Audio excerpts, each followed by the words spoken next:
गोटे निघंच जंगल भितरे गोटे पोखरी थिला। से पोखरीर पानी ना भारी मिठा। से पोखरीर पानी पीबा को जंगलर सबु जीवजंतु संज हेले पोखरी पाखकु आसंती।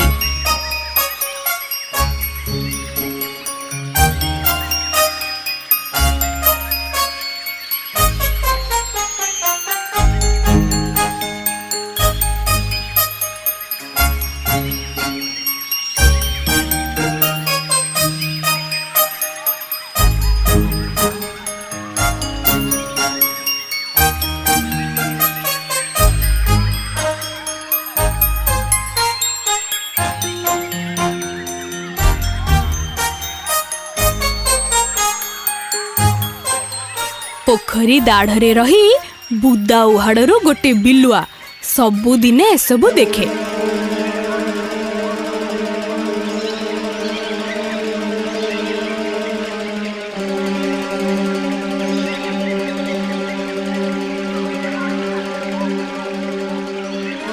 तार छोट छोट पशु जंतु को देखिले भारी लोभ हुए। भाबे केते कौलिया मांस एमानकर मते टिके खाइबा को मिलंतानी। किंतु बिलुआ सेमानंको धरी पारे नाही।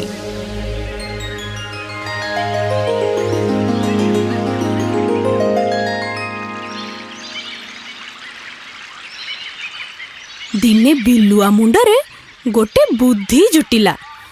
भाबिला आज जाउची महाबल बाघ पाखकु जीवी ताकू डाकी आनिबी सीए एमानंको मारी खाइबो। मो मोरे टिके हाड़ मांस पड़िले हेला।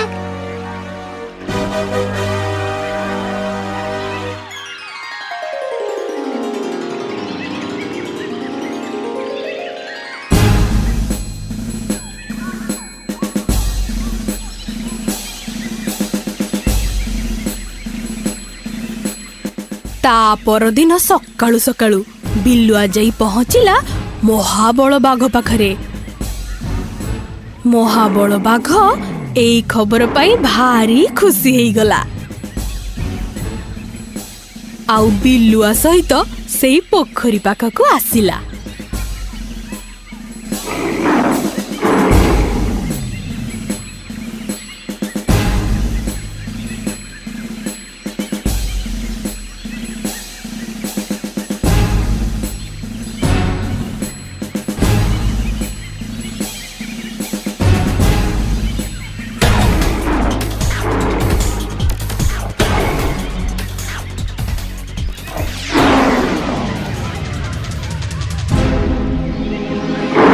सबुदिन संध्यारे हरिणटे हौ कुटुराटे हौ ठेकुआटे हौ किछि ना किछि जीवजंतु को धरी बाघ मारी खाई थाए। आउ जहा अल्प हाड़ मांस पकई दे जाए ताकू बिलुआ मन खुशी करी खाए।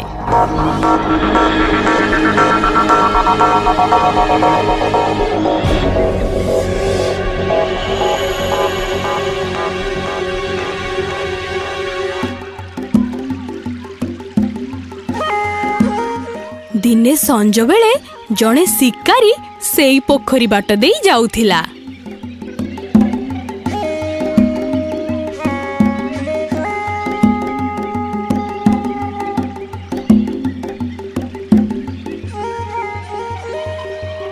पोखरी चारिपटे एते जीवजंतु देखी शिकारी जनक भाबिला आज एठी किछि पशु शिकार करिबा।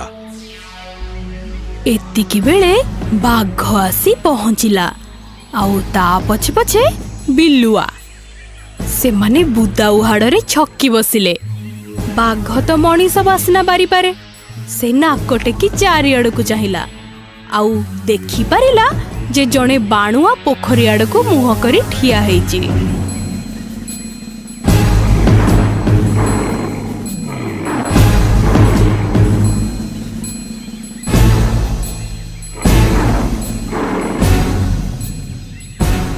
ବାଘର ରାଗରେ ନିଆଁ ଜଳିଗଲା। ସେ କଣ କଲା ନା ଶିକାରୀ ଉପରକୁ ଆକ୍ରମଣ କରିବାକୁ ଆଗେଇ ଆସିଲା।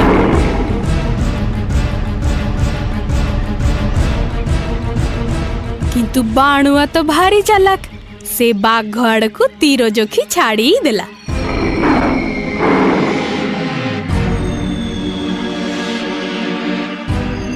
କିନ୍ତୁ ଚତୁର ବାଘ ତୀର ଦେଖି କଡ଼ ହେଇଗଲା। ଆଉ ତୀର ସିଧା ଯାଇ ପଶିଗଲା ବିଲୁଆ ପେଟରେ। ବିଲୁଆ ସେଇଠି ଆଖି ବୁଜିଦେଲା। କିନ୍ତୁ ବାଣୁଆ ବାଘକୁ ବି ଛାଡ଼ିଲାନି। ସେ କଣ କଲା ନା ତା ପାଖରେ ଥିବା ସବୁଠୁ ବିଷାକ୍ତ ବାଣକୁ ବାଘ ଉପରକୁ ଛାଡ଼ି ଦେଲା।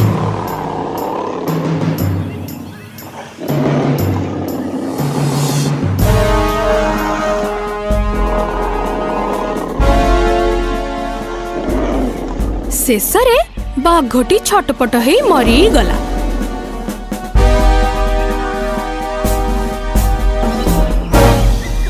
ଆଉ ସେଇ ଦିନଠୁ ବଣର ଜୀବଜନ୍ତୁଙ୍କର ଆନନ୍ଦର ସୀମା ରହିଲାନି। ସବୁଦିନ ପରି ସେ ସକାଳୁ ତା ଖାଦ୍ୟ ଖୋଜିବାରେ ବାହାରିଲା।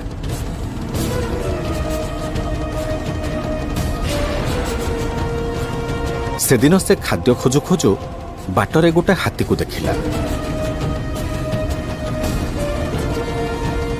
ହାତୀଟି ଜମା ହଲଚଲ ହଉନଥିଲା।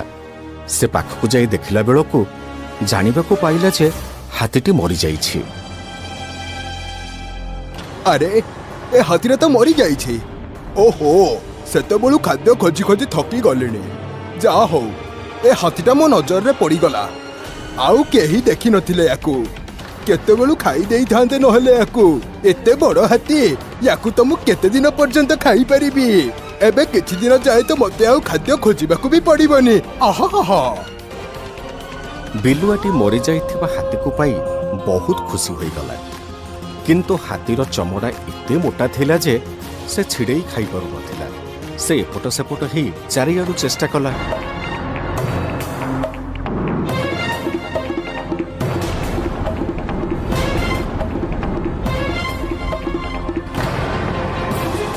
ହେଲେ ହାତୀ ଚମଡ଼ାକୁ ଛିଡ଼େଇ ପାରିଲାନି କି ଖାଇପାରିଲାନି। ଖାଦ୍ୟ ସାମ୍ନାରେ ଥାଇ ମଧ୍ୟ ନ ଖାଇପାରିବାରୁ ସେ ବିରକ୍ତ ହେଇଗଲା। କେମିତି ଖାଇବ ଏମିତି ଭାବୁଥିବା ବେଳେ ବିଲୁଆ ଦେଖିଲା ଅଳ୍ପ ଦୂରରୁ ଗୋଟେ ସିଂହ ଆସୁଛି।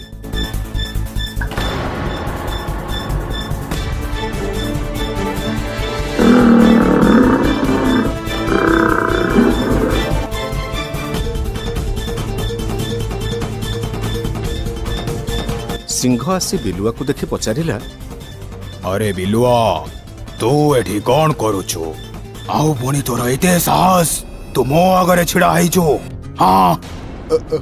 ନାଇଁ ଆଜ୍ଞା, କଥା କଣ କି? କଣ କହୁନୁ? କଥା କଣ କି? ମୁଁ ଏ ହାତୀଟା ଆପଣଙ୍କ ପାଇଁ ରଖିଥିଲି। ସେଥିପାଇଁ ଏଠି ଆପଣଙ୍କ ବାଟ ଚାହିଁ ବସିଥିଲି। ହଁ। ମୋ ପାଇଁ ତୁ ଖାଦ୍ୟ ରଖୁଛୁ? ତୁ ମତେ ଖାଦ୍ୟ ଦବୁ? ମୁଁ ମୋ ଖାଦ୍ୟ ନିଜେ ଶିକାର କରି ଖାଏ। ଯା, ପଳେଇ ଯା ଏଠୁ, ପଳା ଆଜ୍ଞା। ଏତିକି କହି ସିଂହ ସେଠୁ ପଳେଇଲା।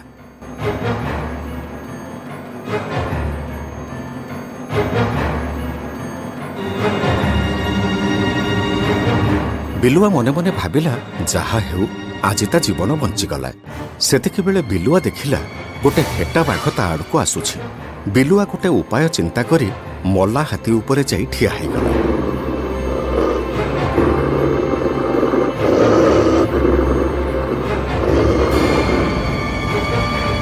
ଆରେ ବିଲୁଆ, ଏ ହାତୀକୁ ମୁଁ ଖାଇବି। ପଳେଇ ଯା ଏଠୁ। ନାଇଁ ହେଟା ଭାଇ, ତମେ ହାତୀକୁ ଖାଇପାରିବନି। କଣ ହେଲା? ତୁ ମତେ ମନା କରୁଛୁ? ଆରେ ତୁ ମତେ ଅଟକେଇବୁ? ନାଇଁ ହେଟା ଭାଇ, ମୋର ଏତେ ସାହସ ଯେ ମୁଁ ତମକୁ ଅଟକେଇବି? ଏ ହାତୀକୁ ମତେ ସିଂହ ଭାଇ ଜଗିବାକୁ କହିଛନ୍ତି।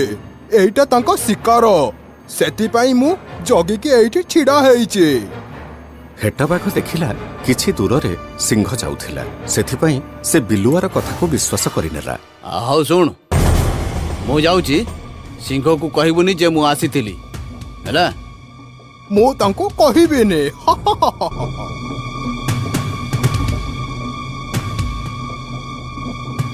ବିଲୁଆ ପୁଣି ହାତୀକୁ ଖାଇବା ଚେଷ୍ଟାରେ ଲାଗି ପଡ଼ିଲା। ହେଲେ ତାର ସମସ୍ୟା ଯେ ସେ ହାତୀକୁ ଖାଇବ କେମିତି। ହାତୀର ଏତେ ମୋଟା ଚମଡ଼ା ଯେ ବିଲୁଆ କିଛି କରିପାରୁନଥିଲା। ଏତିକି ବେଳେ ଦେଖିଲା ଦୂରରୁ ବାଘଟିଏ ଆସୁଛି। ଆରେ ଇଏ ତ ବାଘ ଭାଇ ଆସିଲେଣି। ହେଟା ବାଘକୁ ତ ମୁଁ ବୋକା ବନେଇଦେଲି, ହେଲେ ବାଘ ଭାଇକୁ କେମିତି ବୋକା ବନେଇବି? ବାଘ ଭାଇର ଦାନ୍ତ ତ ମୁନିଆ, ସେ ହାତୀର ଚମକୁ କାମୁଡ଼ି କାମୁଡ଼ି ଖାଇପାରିବ। ହାତୀକୁ ଖାଇବା ପାଇଁ ମତେ ବାଘ ଭାଇର ସାହାଯ୍ୟ ନେବାକୁ ହବ।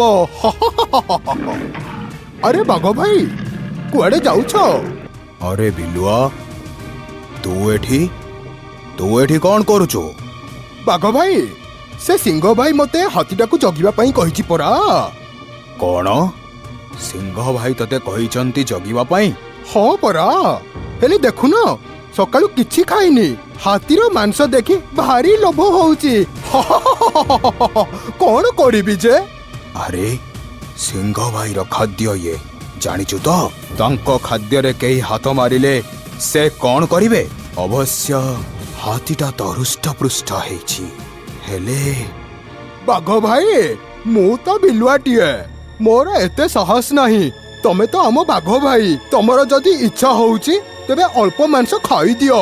ମୁଁ ସିଂହ ଭାଇକୁ କିଛି କହିବିନି।